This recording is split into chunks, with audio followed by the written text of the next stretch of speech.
এসো এসো এসো দলে দলে সব, এই যে কোরআনের উৎসব। এসো এসো এসো দলে দলে সব, এই যে কোরআনের উৎসব। কোরআনের কথা বলে আল্লাহর দল, এই পথে যারা চলে তারাই সফল। কোরআনের কথা বলে আল্লাহর দল, এই পথে যারা চলে তারাই সফল। এই পথে এত বাধা ছিল না জানা, আল্লাহুম্মা ইয়াসসির লানা উমুরানা, আল্লাহুম্মা ইয়াসসির লানা উমুরানা। জোরে বলি আমিন। আল্লাহ রাব্বুল আলামিন বলেন, ইয়া আইয়ুহাল্লাযীনা আমানু ইত্তাকুল্লাহা ওয়া কুলু কাওলান সাদীদা يصلح لكم أعمالكم ويغفر لكم ذنوبكم ومن يطع الله ورسوله فقد فاز فوزا عظيما। জোরে বলুন আল্লাহু আকবার। আজকে আমার আলোচনার সাবজেক্ট হলো আল কোরআনের আলোকে মুমিন জীবনের 15টি চারিত্রিক বৈশিষ্ট্য, 15টি চারিত্রিক গুণাবলী। গোটা কোরআন কি একটু খোঁজাখুঁজি করে, গোটা কোরআন থেকে একটু খুঁজে খুঁজে বের করে বিশাল আলোচনা কোরআনের, যার কোনো তলা নাই, তলাহীন একটা সাগর।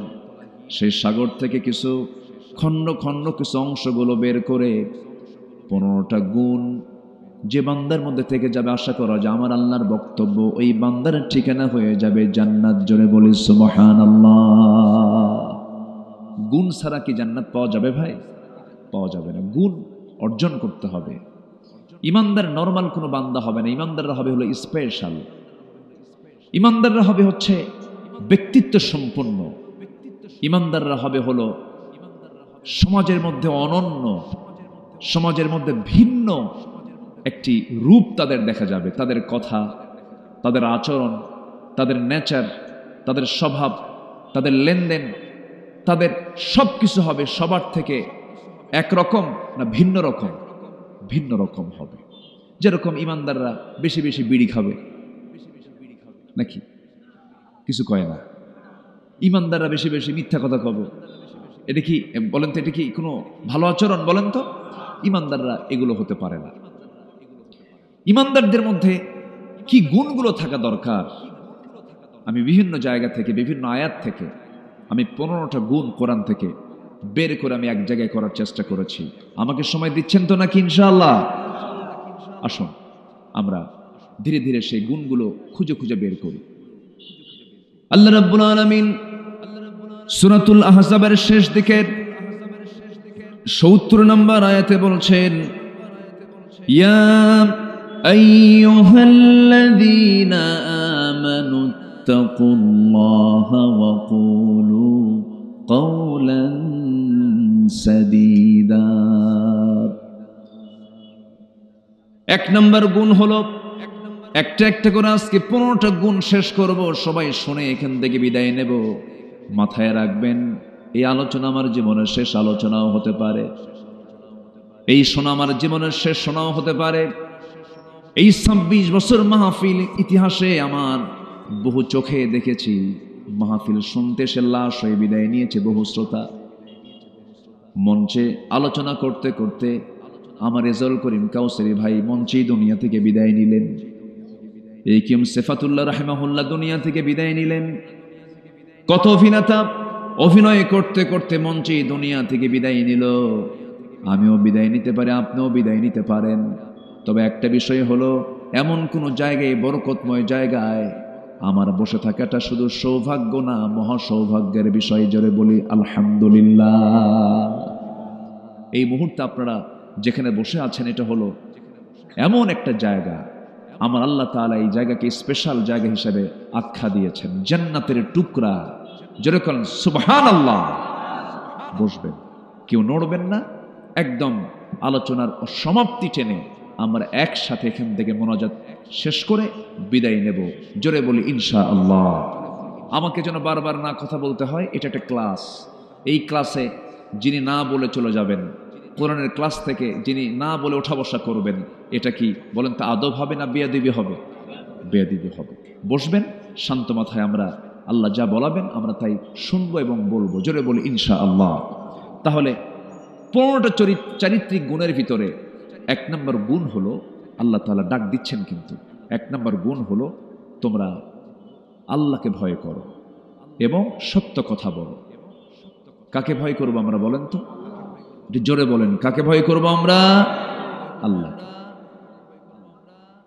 এবং আল্লাহ রাব্বুল আলামিন তার সাথেই বলছেন ওয়াকুলু কাওলান সাদীদা, সত্য কথা বলো। একটা প্রশ্ন করব আমি, এই জাতি বাংলাদেশের যে মুসলমানগুলো আছে, অন্য ধর্মেরও লোক আছে, প্রায় 20 কোটি মানুষ এই দেশে এখন। এই 20 কোটি মানুষের যদি আমরা জরিপ করে দেখি, আল্লাহ রাব্বুল আলামিন বলছেন সত্যবাদী হও, সত্য কথা বলো, সোজা কথা বলো। বলুন তো অধিকাংশ সত্যবাদী না মিথ্যাবাদী? বলেন সত্যবাদী না মিথ্যাবাদী? মিথ্যাবাদী। কোর্টে মামলা হয়, সে মামলার যে রায়গুলো হয়, সে মামলার সাক্ষীগুলো, উকিলরা যে যুক্তিতর্কগুলো দেন, এগুলোর মধ্যে অধিকাংশ সত্য না মিথ্যা? ভালো করে বলবেন, আমি একদম মানে মন খুলে বলবেন। বলেন তো অধিকাংশ কি এগুলো যে মামলা টামলা যা হয় এগুলো কি মানে সত্যের উপরে না সাজানো নাটকের উপরে? সাজানো নাটকের। আমরা কিন্তু দেখছি, কিন্তু এগুলো সব কিন্তু আমরা অবজার্ভ করছি। আরেকটা প্রশ্ন আমি করতে চাই, বলুন তো আমার দেশে সবচেয়ে বেশি মিথ্যা কথা বলে কারা? শিক্ষকরা? কারা কারা কারা বলেন? নেতারা। আমি কিন্তু বলি নাই, আপনারা বললেন, কিন্তু দোষ কিন্তু আমার নাই। তাহলে পুরো অডিয়েন্স সবাই বলে ফেললেন যে কোন শ্রেণীর মানুষ সবচেয়ে বেশি মিথ্যা কথা বলে? আপনারা বললেন কারা? নেতারা। সব নেতা নয়, তবে নেতারা সবচেয়ে বেশি মিথ্যা কথা বলেন। এই কথাটা কিন্তু আপনাদের এই অডিয়েন্স থেকে আমার কানে এসেছে। এর কিছু অবশ্যই বাস্তবতা আছে না নাই বলেন তো? আসতে বলবেন না, আছে না নাই? এই পর্যন্ত যত ওয়াদা, যত সরকার দিয়েছে, কোন ওয়াদা কি তারা রক্ষা করতে পেরেছে? বিগত সময়ে 16 বছর থাকা নব্য ফেরাউন, কি ফেরাউন বলেন? নব্য ফেরাউন, লেডিস ফেরাউন। ফেরাউন তো পুরুষ ছিল, আর আমার দেশে এটা লেডিস আসছিল, খুব অত্যাচার করেছে। আমি তো এমনি এমনি বলছি না, চোখের সামনে আপনার ইতিহাস দেখেছেন, ঘটনা দেখেছেন। বলুন তো আজকের এই মাহফিলটা বাস্তবায়নের জন্য এই মাহফিল কমিটির কোনো ভাই কি থানায় গিয়েছিলেন? যাওয়া লাগছে? আচ্ছা, কোথাও কি কোনো সমস্যা হচ্ছে?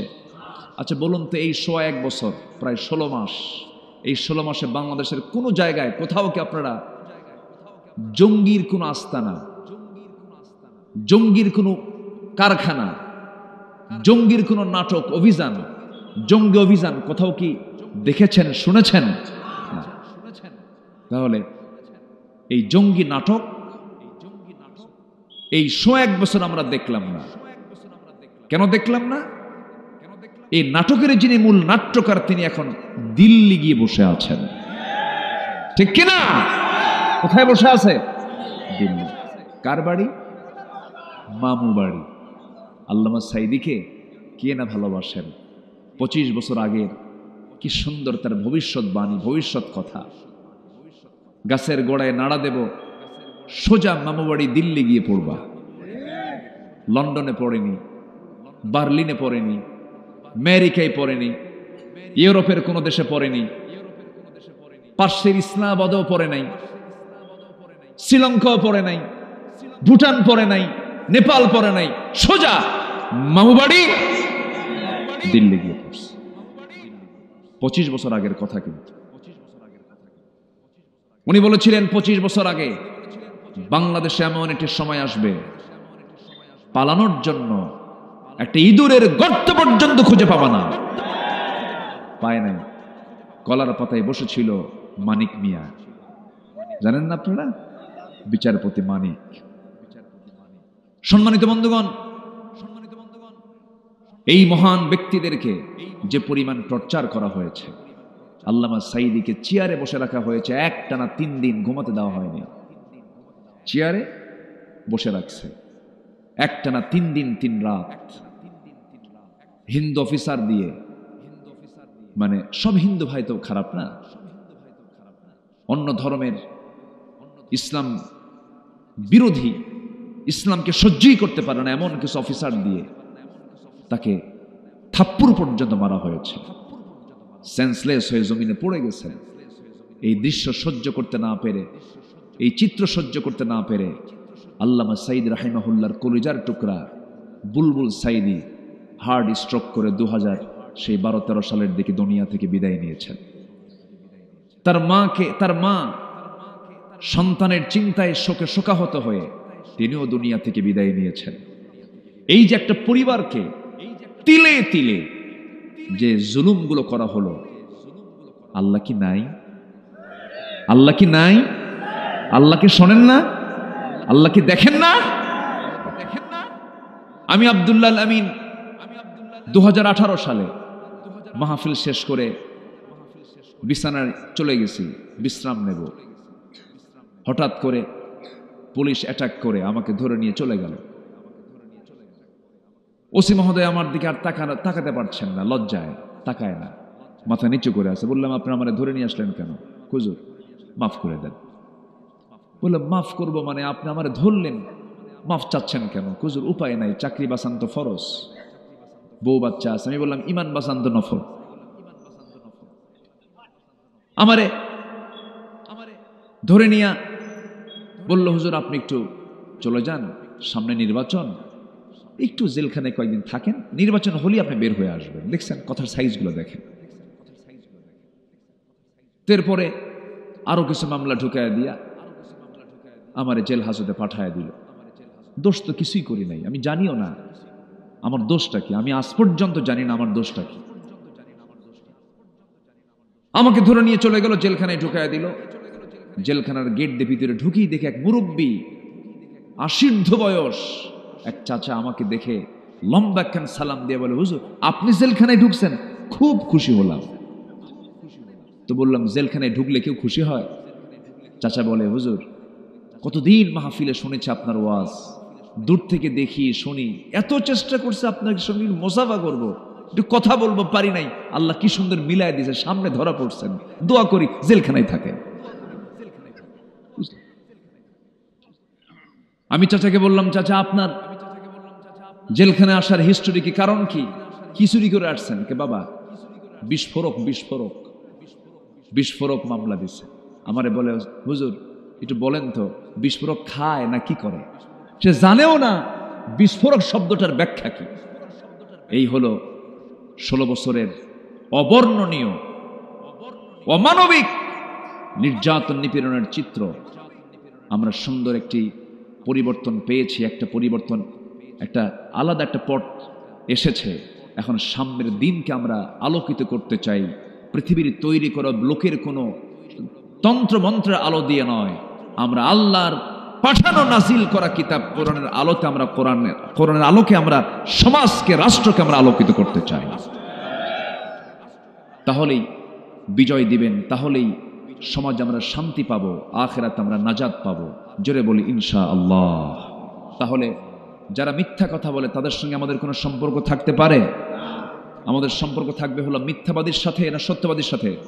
ওকুনু মা'আস সাদিকিন, তোমরা সত্যবাদীদের সাথী হয়ে যাও, মিথ্যার সঙ্গে তোমরা সম্পর্ক রেখো না। আমার বন্ধুগণ, একটু কান লাগাবেন, মনোযোগ দিয়ে কথাগুলো শুনবেন। 1 নম্বর গুণ হলো সততা। এই সততা যদি আপনার মধ্যে থেকে যায়, আপনার সন্তানগুলো ভালো হবে, আপনার পরিবার ভালো হবে, আপনার সমাজ ভালো হয়ে যাবে, রাষ্ট্র ভালো হয়ে যাবে। এই জাতিকে ভালো করার জন্য, এই জাতির জন্য এক নম্বরে যে চারিত্রিক গুণ তৈরি করা দরকার তার নাম হলো সততা, সত্যবাদিতা, মিথ্যা কথা বলা যাবে না।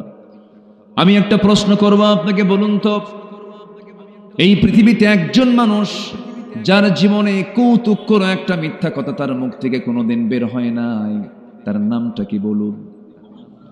মুহাম্মদুর রাসূলুল্লাহ সাল্লাল্লাহু আলাইহি সাল্লাম। কোনোদিন একটা মিথ্যা কথা তার মুখ থেকে ফসকেও বের হয় নাই। কি সতর্ক নিয়ে তিনি কথা বলেছেন, কি সজাগ থেকেছেন কথা বলতে নিয়ে। কৌতুক করে একটা মিথ্যা কথা তার মুখ থেকে বের হলো না। কোনোদিন আওয়াজ দিয়ে কোনোদিন হাসি দেন নাই, হেসেছেন, তার মুখটা হাস্যোজ্জ্বল ছিল, কিন্তু আওয়াজ দিয়ে কখনো হাসেন নাই। পেটে ক্ষুধা ছিল তার, কিন্তু কোনোদিন পেটে ক্ষুধার কোনো সিমটম মুখে তিনি প্রকাশ করেন নাই। ক্ষুধার্ত অবস্থা তিনি ছিলেন, কিন্তু মুখে দেখে তার টের পাওয়া যেত না। মাসের পর মাস চলে যেত, বাড়ির চুলাতে আগুন জ্বলতো না, কিন্তু আমার নবীজি কখনো একটা বারের জন্য কখনো মনক্ষুণ্ণ হতেন না। রাতের বেলায় সে বলতেন, আয়েশা দেখো তো কোনো খাবার আছে নাকি। নিজ হাতে গনিমতের মালগুলো বন্টন করেছেন, শূন্য হাতে ফিরেছেন বাড়িতে। শুধু সামান্য কিছু পানি পান করে রোজার নিয়ত করে পরের দিন রোজার নিয়ত করেছেন। এত কষ্ট করেছেন, কিন্তু প্রকাশ করতে দেন নাই তিনি কষ্টের মধ্যে আছেন। আমার বন্ধুগণ, আমার নবীজির সবচেয়ে বড় গুণ হলো সততা। কাফেররাও তাকে পছন্দ করত, মুশরিকরাও তাকে পছন্দ করত। মুহাম্মদ যে যেটাই বলুক না কেন, মুহাম্মদ সত্যবাদী। আল আমিন এই খেতাবটা দিয়েছিল কুরাইশরা, আর সাদেক এই খেতাবটা দিয়েছিল কুরাইশরা। এবং কুরাইশরা ওই সমস্ত কাট্টা কাফেররা ও নবুয়তের আগে আমার নবীর হাতকে ব্যাংক মনে করে অনেক সোনাদানার সম্পদ তার হাতে গচ্ছিত রাখতো। যেরকম সুবহানাল্লাহ। আমরা সেই নবীর উম্মত হয়ে আমরা কি মিথ্যা কথাগুলো বলি। আমরা উঠতে বসতে মিথ্যা কথা বলি। ভাই এই কাপড়টার দাম কত? এই গেঞ্জিটা কি দেওয়া যাবে? কত দাম? এত দাম। এত দেব? ভাই কেনাই নাই। আছে কি? আসতে কয় আছে, আছে, এগুলো বলার লোক আছে? শুধু মিথ্যা কথা বলে। মিথ্যা দিয়ে আজকে সমাজ, ব্যবসা, প্রতিষ্ঠান সবগুলো আজকে মিথ্যার সাগরে হাবুডুবু খেতেছে। বরকত পাবেন কেমনে? একজন বড় পীরের নাম এখন মনে হয়ে গেল, যিনি আসল পীরদের পীর ছিলেন, বড় আল্লাহওয়ালা ছিলেন। জিলান শহরে তার বাড়ি ছিল। আব্দুল কাদির জিলানী রাহিমাহুল্লাহ বড় আল্লাহওয়ালা ছিলেন। এই বড় আল্লাহওয়ালা যখন ছোট ছিলেন, পারিবারিক শিক্ষা ছিল তার মা সন্তানকে ডাক দিয়ে বলে, বাজান একটা কথা বলি। কি কথা? আজকে তোমাকে আমি একটা নসিহা করব। শিক্ষার উদ্দেশ্যে বাড়ি থেকে বের হচ্ছ, বাড়ি থেকে বের হয়ে চলে যাচ্ছ, দোয়া করি বড় শিক্ষাবিদ হও, বড় আলেম হয়ে যাও বাবা, আমি তোমার জন্য দোয়া করি। কিন্তু আমি তোমার মা হয়ে তোমাকে একটা নসিহা করছি, একটা উপদেশ দিতেছি। মরার সময় পর্যন্ত কোনোদিন জিহবা থেকে একটা মিথ্যা কথা কখনো বলবা না, জিহ্বাকে নাপাক করবা না। যাও বাবা। ছোট্ট ছেলে আব্দুল কাদের জিলানী ঘর থেকে বের হয়ে গেছেন শিক্ষা অর্জন করার জন্য। মাঝ পথে ডাকাতি শুরু হয়ে গেছে। আমার দেশে বুঝি ডাকাতি নাই? আসতে বলবেন আছে না নাই? আছে না নাই? ওই যে দুজন ভাই উঠলো, ব্যাপারটা কি? ওই যে দেখেন তো, ধরেন তো, একটু তদন্ত করেন তো। উঠলো কেন? বসেন না। রাগ করতেছেন আপনারা? রাগ করতেছেন? আমি কাউকে উঠতে দেব না ভাই। আমার একটা স্বভাব কি জানেন? আমার সামনে থেকে কেউ উঠতে নিলে আমার আলোচনা হেরে যায়। তো আপনার কারণে যদি মাহফিল যদি বন্ধ হয়ে যায়, অথবা আমার আলোচনা যদি হেরে যায়, আপনি কত বড় আসামি এটাই ভাবতেছেন কি আপনি? ঠিক না। আমি একটু কড়া শব্দই প্রয়োগ করে বললাম, মেহেরবানি করে কেউ আমরা উঠবো না, আর একজন লোক ওঠার চিন্তা করব না। আল্লাহ কবুল করুন। জোরে বলি আমিন। আমি তো আপনাদের মতো করে কথা বলতে পারি না। যশোরের ভাষা, খুলনার ভাষা, খুলনা অবশ্য একটু চেঞ্জ, কুষ্টিয়ার ভাষা, চুয়াডাঙ্গা মেহেরপুরের ভাষা হলো ইন্টারন্যাশনাল মানসম্মত, একদম আন্তর্জাতিক মানসম্মত। আপনাদের মতো শুদ্ধ বাংলা ভাষায় কথা বলার মতো কোনো বাপের বেটা পৃথিবীতে দ্বিতীয়টা নাই। কেউ তো আলহামদুলিল্লাহ কইলেন না। জোরে বলেন না ভাই আলহামদুলিল্লাহ। তবে নোয়াখালীর ভাষাটা আরো সুন্দর, সহি নাকি? অনেক সুন্দর ভাষা আপনারা কথা বলে। সেই সুন্দর কথা বলার জাদুঘরদের সামনে আমি ভাঙ্গাচোরা মানুষ কথা বলছে, আমার কথা কি পছন্দ হচ্ছে ভাই? পছন্দ হচ্ছে তো? সম্মানিত ভাইয়েরা,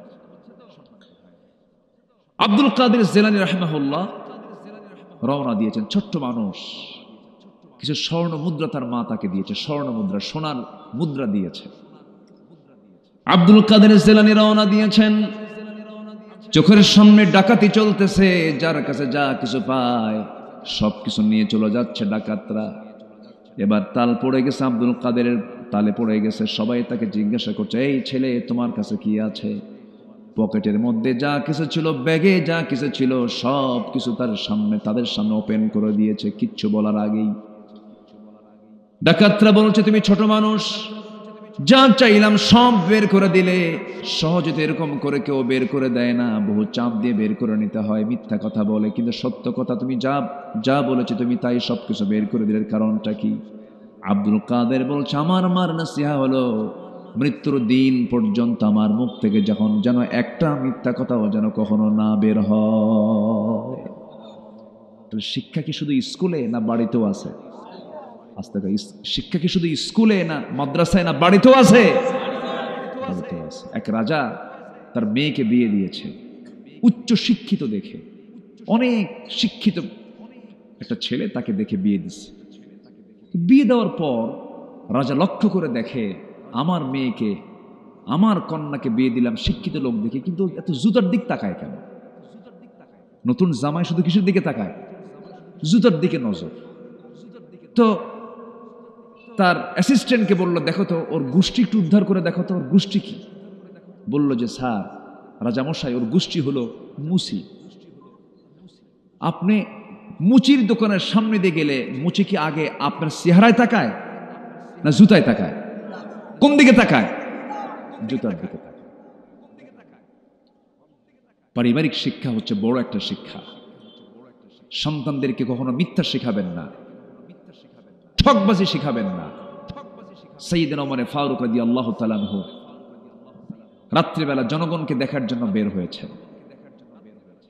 জনগণকে দেখতে গিয়ে অনেক গভীর রাত্রিতে মা মেয়ের গল্প শুনছিলেন। মা মেয়েকে বলছে, মা খুব কষ্টে দিনগুলো পার হচ্ছে, দয়া করে তোমাকে বলছি মা, ওই যে উটের দুধগুলো আছে, উটের দুধের ভিতরে কিছু পানি মিশায়া দাও।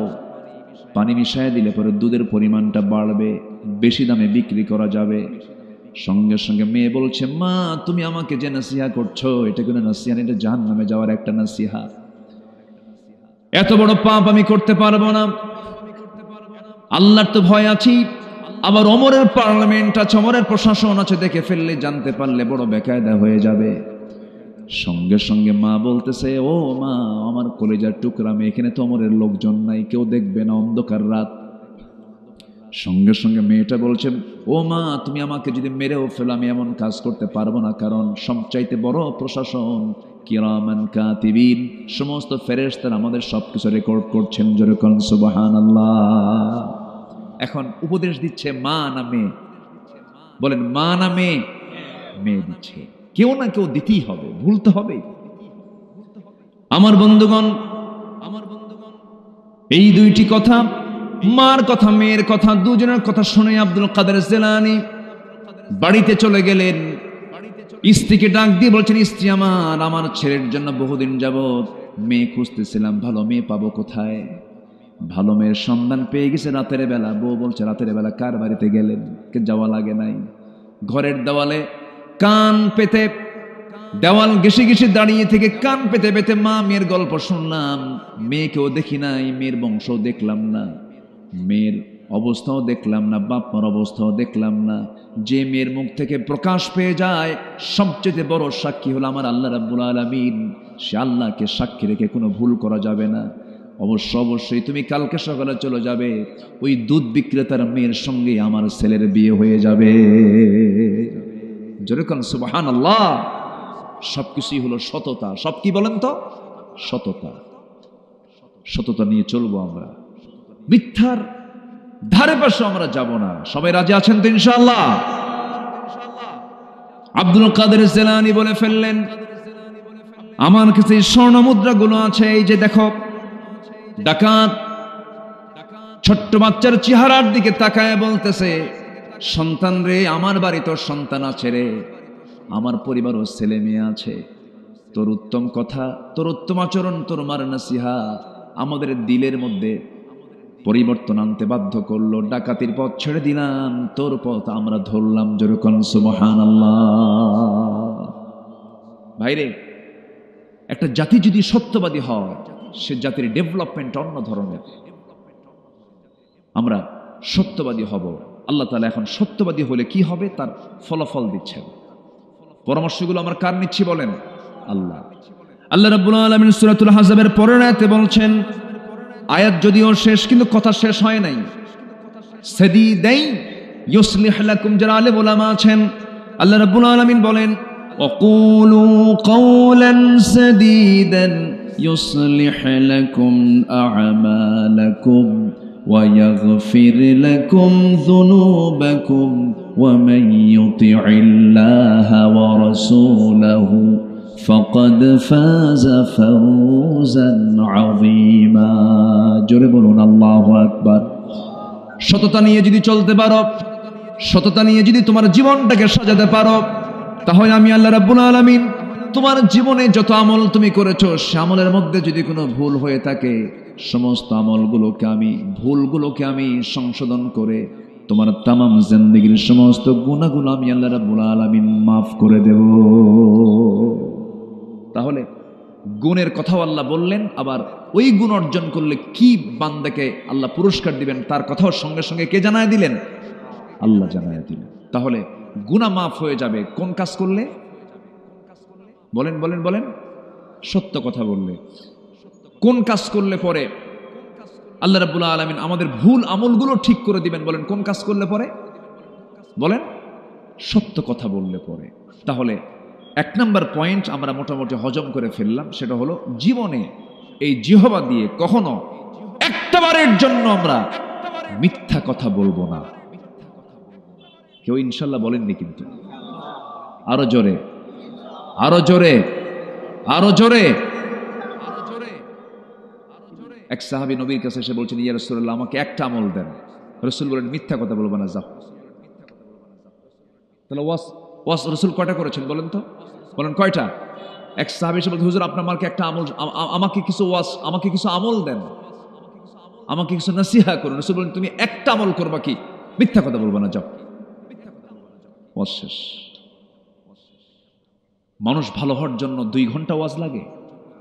2 ঘন্টা ওয়াজ লাগে না। এই যে একটা পয়েন্ট বললাম, এটা শুধু যদি আপনি ফলো করেন, আল্লাহর কসম, যে জিহবায় মিথ্যা নাই, ওই জিহবা জাহান্নামে যাবে না, যাবে না, যাবে না, যাবে না জাহান্নামে। ওই জিহবাকে আল্লাহ জাহান্নামে ফেলবেন না, কখনোই না। আমার আপনার দোয়া 100% কবুল হবে যখন আপনার জিহবা গড়ে উঠবে সত্য কথা দিয়া। আপনি যা বলবেন তাই কবুল হবে। শর্ত হলো ওই জবানে কোনোদিন মিথ্যা কথা আনা যাবে না। কিন্তু ফোন এখন তো চলে আসছে, এই ফোনের যুগে ফোন দিলে, ভাই আপনি কোথায়? বলেন তো কোথায়? 4th আসমান, অনেকে 7ম আসমানও যায়। আছে কিনা বলেন? ঘরের কোনায় থেকে বলে আমি 7ম আসমানে আছি। এই মিথ্যাগুলো আমরা অহরহ অবলীলায় বলে ফেলছি, যেন এটা যোগ্যতায় পরিণত হয়ে গেছে। মিথ্যা কথা বলা, মিথ্যা বলা কোনো যোগ্যতা নয়। মিথ্যা মানে হলো জাহান্নামের দরজার কাছে গিয়ে দাঁড়িয়ে থাকা। ঠিক কিনা বলেন? মিথ্যা, আল কিযবু উম্মুল খাতিআত, মিথ্যা হলো সকল পাপের মা। সকল পাপের মা কি? মিথ্যা। আমরা ছেড়ে দেব। রাগ করতেছেন মনে হয়?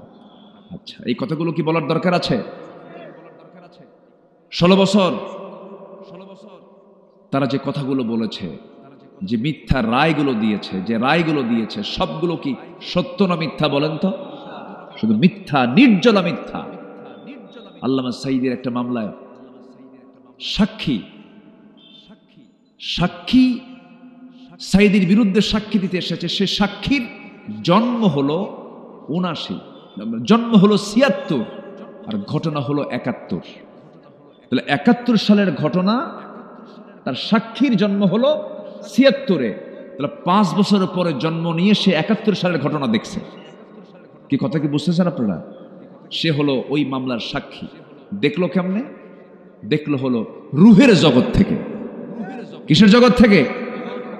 আর সেইগুলো সাক্ষীকে নিয়ে সাজানো পাতানো যে রায়গুলো দিয়েছে তারই আজকে পরিণতি ভোগ করছে। তারাই পরিণতি ভোগ করছে। অর্থ দিয়ে শান্তি হয় না, টাকা দিয়ে শান্তি হয় না, সম্পদের মালিক হয়ে শান্তি হয় না। যদি প্রশ্ন করা হয় এই দেশের এখন 1 নম্বর ধনীকে, নাম চলে আসবে বেক্সিমকো গ্রুপের মালিক সালমান এফ রহমান। এই সালমান এফ রহমান 5 আগস্টের পরবর্তী কোথাও জমিনের কোথাও তার থাকার জায়গা নাই। গোটা পৃথিবীর সমস্ত জায়গা তার জন্য অচল হয়ে গেছে, থাকতে পারছে না। মুখের দাড়িটা কেটে ফেললো। বলেন তো আমরা যে দাড়িটা রেখেছি, আমাকে যদি মেরেও ফেলা হয় আমরা কি দাড়ি কাটবো? আচ্ছা, দাড়ি কাটবো, কারণ এই দাড়িটার সঙ্গে জড়িত হচ্ছেন মুহাম্মদ সাল্লাল্লাহু আলাইহি ওয়াসাল্লাম। বাঁচার জন্য এই সালমান এফ রহমান দাড়িটা কাটছিল, জানেন না আপনারা? দাড়ি কাটছে, মাথার চুল সাদা কালো বানাইছে, সাদা পাঞ্জাবি খুলে, সাদা পাজামা খুলে লুঙ্গি আর গেঞ্জি পরছে। আইনমন্ত্রীকে সাথে নিয়ে আবার ভুল করে নৌকায় চড়ছে। ভুল করে কোথায় চড়ছে? নৌকায় চড়ছে। পার আর হতে পারে নাই, কোস্টগার্ড ধরে ফেলছে। আইনমন্ত্রীকে চিনে ফেলছে। স্যার চলেন, থানায় চলেন। আমি কি একা আসছি? আমার একা নিয়ে যাবো কেন? আমি কি একা আসছি? আমি জামাতের সাথে আসছি। কিসের সাথে? জামাতের সাথে। তো বললো যে কে আপনার সাথে আসছে? ওই যে দেখো, লোকটাকে দেখা যায় না তো, চেনা যায় না তো, ভালো করে দেখো, ওটাই দরবেশ। ওটা কে? যারা আলেমদেরকে বেইজ্জত করতে চেয়েছিল, সত্যপন্থীদেরকে যারা লাঞ্ছিত করতে চেয়েছিল, আল্লাহ ওদেরকে উলঙ্গ করে জাতির সামনে তাদেরকে লাঞ্ছিত করে ছেড়েছেন। কারণ সম্মান নিয়ে খেলবেন না, আপনি নিজে অপমানিত হবেন। সম্মানিত ভাইয়েরা, সম্মানিত বন্ধুগণ, আমরা এই 54 বছরের বহু নেতৃত্ব দেখেছি। সব নেতৃত্বের স্বাদ আমরা নিয়েছি। আমরা আগামীর নেতৃত্ব দেখতে চাই হলো কোরআনের নেতৃত্ব, ইসলামের নেতৃত্ব। আগামীর দিন আমাদের বাংলাদেশের জন্য হতে হবে ইসলামের দিন, কোরআনের দিন। আইয়ুবের শাসন দেখেছি, মুজিবের ভাষণ শুনেছি। কি শুনছি কিনা বলেন? আইয়ুব শাসন করেছেন, মুজিব ভাষণ দিয়েছেন, জিয়া খাল কেটেছেন, চাচা এরশাদের তাল বেতাল উনি দেখিয়েছেন। আর 16 বছরে শুধু এই বাকি সময়গুলো আমরা দেখছি হরতাল আর হরতাল। সব দেখা শেষ। আগামীর বাংলাদেশকে আমরা সাজাতে চাই কোরআনের বাংলাদেশ দিয়ে। রাজি আছেন কারা কারা? হাত উঁচু করে দেখান মুসলমান।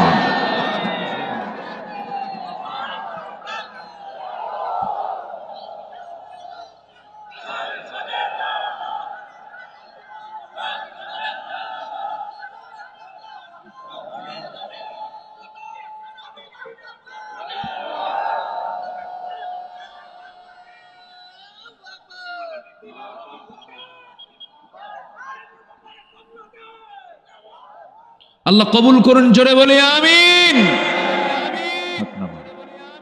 কয়টা গুণের কথা বলেছি আমি? কয়টা গুণের আলোচনা হবে আজকে বলেন তো? 15টা। চলছে কয় নাম্বার? বলেন কয় নাম্বার চলে? আরো আছে কয়টা বলেন? 1 নাম্বার বলতে যদি এত সময় লাগে, 14টা শুনবেন কখন? একজন বলে দিয়েছেন সারা রাত। রাজি আছেন আপনারা? সবাই রাজি আছেন? ম্যাক্সিমাম রাজি আছেন। তবে ফজর নামাজ না পড়লেও চলবে নাকি?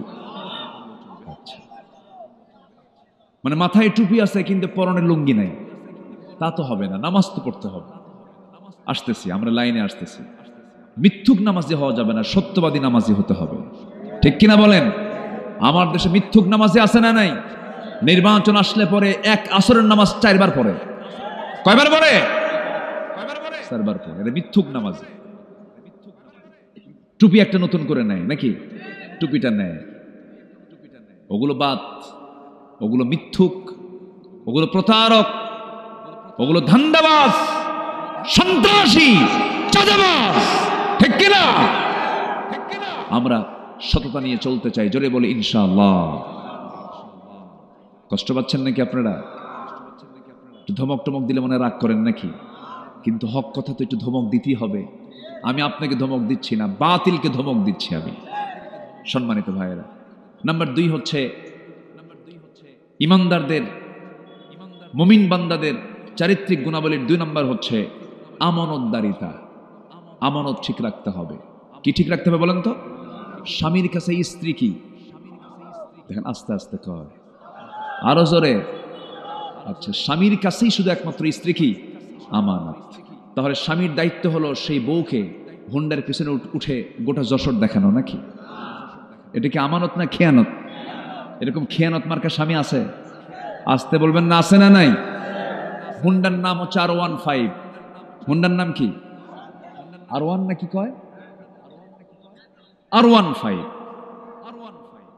সে হুন্ডার ড্রাইভিং সিট হলো আন্ডারগ্রাউন্ড, একদম নিচতলা, ওরা দেখাই যায় না। আর প্যাসেঞ্জার সিট হলো 3 তলায়, একদম সব দেখা যায়। তো আন্ডারগ্রাউন্ড সিটে স্বামী ড্রাইভিং সিটে বসলো, আর বউকে বলল তুমি 3 তলায় বসো। বোরকা নাই, চুলটা ছেড়ে দেওয়া, ঠোঁটটা আঁকানো, ঠোঁটটা লাল লিপস্টিক দিয়ে আঁকানো, চোখ মুখে আশকারা মাস্কারা, হাই হিল, এগুলো পরে একটি গরম সেন্ট লাগায়া যেন আশপাশ যেন সাইক্লোন হয়ে যায়। হুন্ডায় চড়ালো। হুন্ডার যদি আওয়াজ না হয় তাহলে তো কারো নজর পড়বে না। হুন্ডার পাইপ যেদিক দিয়ে ধোঁয়া বের হয় ওটাকে কি বলে? Silencer pipe. যেটা ওই পাইপটা মেকারকে গিয়ে বললো এটা খুলে দে। খোলার পরে আওয়াজটা কি শুধু আওয়াজ না মহা আওয়াজ? একটা বড় আওয়াজ, বিকট ভটভট একটা আওয়াজ হয়। বউ তুলছে 3 তলায়, ও আছে নিচতলায়। আর সাইলেন্সার পাইপ খুইলা এমন একটা আনমানছে রাজগঞ্জ বাজার থেকে একদম পুলের হাট পর্যন্ত, পুলের হাট থেকে একদম সেই কি বলে বেনাপোল পর্যন্ত, বেনাপোল থেকে আবার টান দিয়ে চলে গেছে একদম সাসরার মোড় পর্যন্ত।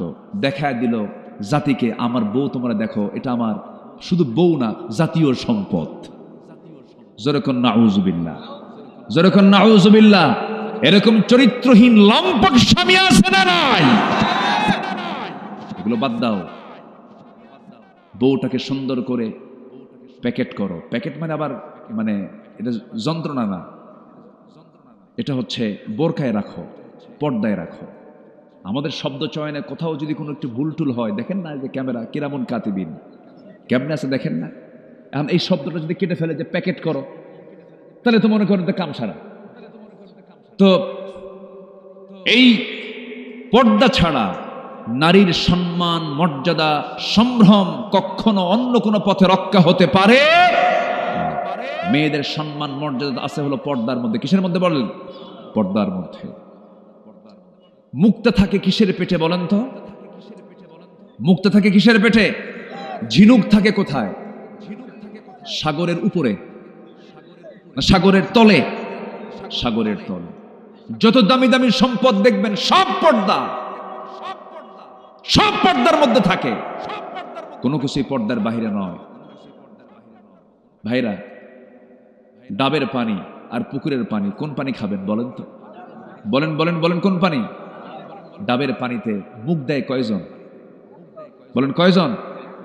আর পুকুরের পানিতে গরুও যায়, কুত্তাও যায়, সবাই যায়। আপনার বউটাকে আপনি ডাবের পানি বানান, শুধু আপনি মুখ দিবেন, আপনি নজর দিবেন, পৃথিবীর কোন পুরুষের নজর তাকে স্পর্শ করবে না।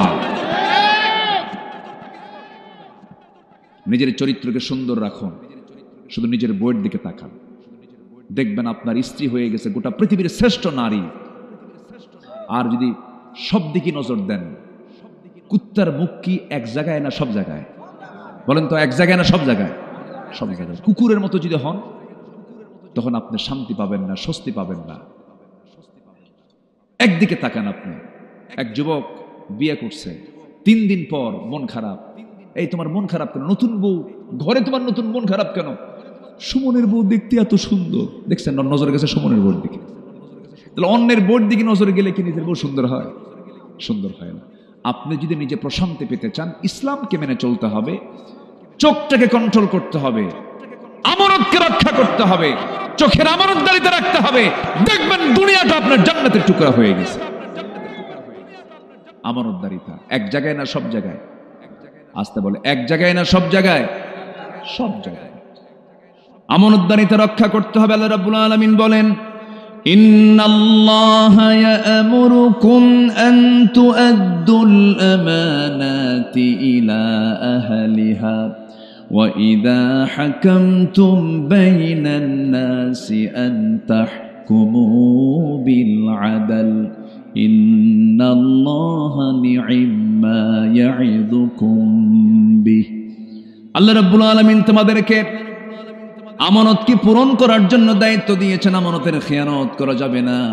ইমানদারদের যত গুণ আছে এর মধ্যে শ্রেষ্ঠ গুণ হলো ওয়াল্লাযীনা হুম লিআমানাতিহিম ওয়া আহদিহিম রাউন ওয়াল্লাযীনা হুম আলা সালাওয়াতিহিম ইউহাফিযুন উলাইকা হুমুল ওয়ারিসুন الذين يرثون الفردوس هم فيها خالدون। জোরে বলুন আল্লাহু আকবার। ইমানদার তো তারাই যারা আমানতকে রক্ষা করবে, আমানতের খেয়ানত করবে না, ওয়াদা করবে, ওয়াদা ভঙ্গ করবে না, নামাজের ব্যাপারে যত্নশীল হবে। ওই সমস্ত বান্দার ব্যাপারে আল্লাহ রাব্বুল আলামিন বলছেন, আমি আল্লাহ রাব্বুল আলামিন তাকে নিজ হাতে তাকে জান্নাতুল ফেরদাউসের মালিক বানায় দেব। জোরে বলেন সুবহানাল্লাহ। আমানতদারিতা কি? রাষ্ট্র যিনি পরিচালনা করেন, রাষ্ট্র তার কাছে একটা বড় আমানত। যিনি অন্যের জায়গায় চাকরি করেন, ব্যবসা তার কাছে একটা আমানত। মালিকের অধীনে চাকরি করছেন, এটা তার জন্য বড় একটা আমানত। প্রত্যেকটা জায়গায় এমন আমানত রক্ষা করে চলতে হবে। লা ঈমানা লিমান লা আমানাতা লাহ, তার ঈমান নাই যার আমানতদারিতা নাই, যার ওয়াদা ঠিক নাই তার ঈমান নাই, বলেছেন মুহাম্মদ সাল্লাল্লাহু আলাইহি ওয়াসাল্লাম। রাষ্ট্র ক্ষমতা যে লোকের হাতে চলে যাবে তার কাছে বড় একটা আমানত। ওমরে ফারুক রাদিয়াল্লাহু তাআলা আনহু যতদিন শাসন করেছেন, তার রাষ্ট্র তিনি পরিচালনা করেছেন। ইতিহাসে পাওয়া যায় যখন তিনি ক্ষমতার মসনদে বসলেন, সেই সময় থেকে শুরু করে নিয়ে মৃত্যুর দিন পর্যন্ত কোন রাত তিনি তার পিঠটাকে বিছানার সঙ্গে আলিঙ্গন করার সুযোগ পান নাই। কোন রাত তার ঘুম হয় নাই। ক্ষমতায় যখন আসেন তখন তিনি সুঠাম দেহের অধিকারী ছিলেন। ক্ষমতা পাওয়ার পর শুকতে শুকতে কাঠখড়ি হয়ে গেলেন। তাকে প্রশ্ন করা হলো, ওমরে ফারুক রাদিয়াল্লাহু তাআলা আনহু, ক্ষমতা আসার পর আপনি স্বাস্থ্যহীন হয়ে পড়েছেন। কেঁদে কেঁদে বলছেন, ও আমার ভাইয়েরা, তোমরা আমাকে যে দায়িত্ব দিয়েছ এই দায়িত্ব আমাকে স্বাস্থ্যহীন করে তুলেছে। আমার ঘুম হয় না। রাতের আধারে তিনি কি করতেন? মাঝে মাঝে জনগণকে দেখতে যেতেন। দেখতে যখন যেতেন মাঝে মাঝে তিনি খালি পায়ে যেতেন, জুতো পায়ে তিনি হাঁটতেন না। রাস্তায় থাকতো পাথর, পাথরের রাস্তায় তিনি জুতো পায়ে হাঁটতেন না, কারণ জুতার সঙ্গে পাথরের যখন ধাক্কা লাগবে একটা শব্দ হবে।